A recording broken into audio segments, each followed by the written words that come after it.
In front of me I have the brand new iPhone 7. Whether you are Team Android or Team iPhone, anyone can appreciate a well-built phone. And that's what we're here to find out. Can this matte black iPhone 7 survive my durability tests? I've tested over 38 phones so far, including the previous iPhones. So let's see how this newcomer does. Let's start with the scratch test. I have a set of mineral picks that tell me where the hardness of the glass falls on Mohs scale of hardness. Sapphire glass would be around an 8 or a 9 on Mohs scale.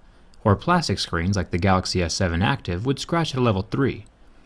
Normally, the average smartphone will start scratching at a level 6, and this appears to be the case with this new iPhone 7. It is on par with the typical smartphone screen hardness. Coins and keys won't scratch it, but you should keep it protected anyway. There are still plenty of abrasive materials in the environment, hiding in the pockets of your jeans or purse that can cause scratches to the screen of your phone. Let's jump down to the home button, or better said, the home touchpad now, since it doesn't click anymore. There have been rumors that the home button and the camera lens are made of sapphire, which would make them extremely scratch resistant, nearing the point of diamonds, which would be nice. Some smartphones, like the Galaxy phones, use a plastic home button that can scratch easily. But so far, this touchpad can resist the scratching from my razor blade. But is it sapphire, or is it just normal glass? The easiest way to find out is using the hardness picks. Like I mentioned before, glass will scratch at a 5 or 6, but sapphire should be around an 8 or a 9. And since this button has a deep scratch with a level 6 pick, we know for sure that it's regular glass and not sapphire. The earpiece is made of metal and very solidly stuck in place. It won't be sliding around or falling out like the old iPhone 4s did. Now with the back aluminum, I will be scratching a jet black version very soon, but so far this matte black version holds up extremely well to my keys. You can hardly tell that it's been scratched. Razor blades, on the other hand, will scratch the phone just fine.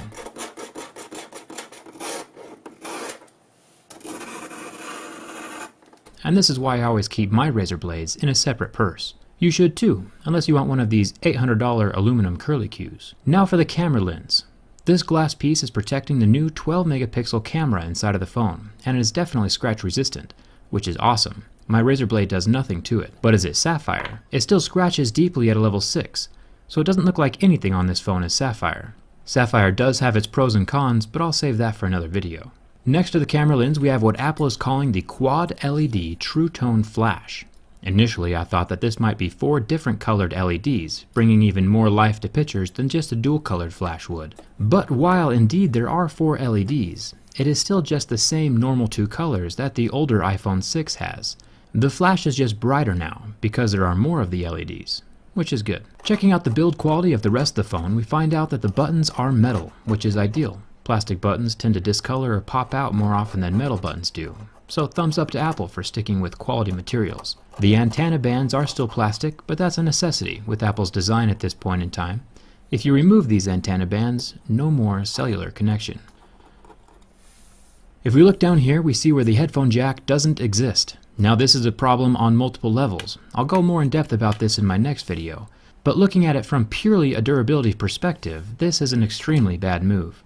Just like any piece of electronics, the charging port component has a finite lifespan. Nothing lasts forever. It is designed to withstand a certain amount of physical wear and tear. This means it could stand 5,000 or 10,000 plugs and unplugs. Nobody knows the exact number but Apple, but essentially, now that Apple is combining the headphone jack and the charging port into one, we have 2 accessories using the same single port, doubling the rate of wear and tear. So once this singular lightning port dies or reaches the end of its lifespan, your phone is toast. There's no backup wireless charging either. So if you are a person who's ever had their charging port stop working on a previous phone, you can sit back and watch your iPhone 7 port die in half the time. Unless you fork over the dough for some wireless headphones, which is what Apple wants you to do anyway. I plan on making a video more in depth about the headphone jack in a few days. It'll be revealing, so subscribe and turn on your notifications for that. What do you think? Is it good that Apple killed the headphone jack? Let me know down in the comments. On to the burn test. The IPS LCD of the iPhone 7 lasted almost 10 seconds under direct contact with flame before the pixels got hot and turned off, going completely black. It is interesting to see what screens recover and which ones don't. Samsung AMOLED screens currently turn white and do not recover from flame. The iPhone, however, completely recovered and functions as normal. It is cool to the touch within seconds. Now the bend test. The iPhone 6 had a nifty little trick that would permanently match the phone to the curve of your body if you ever sat on it. The iPhone 7 does not appear to be as flexible. It is interesting to watch the waterproofing adhesive between the frame of the phone and the screen. You can watch it tear as I heavily flex the phone. So while this phone will not suffer from bin-gate or catastrophic failure, I would still not sit on it, just to keep that water resistance intact. Once that adhesive is torn, it will not be as resistant as it once was. Overall, Apple has made another solid phone. I appreciate the build quality. I still have plenty more to say about that headphone jack, but that'll come in another video.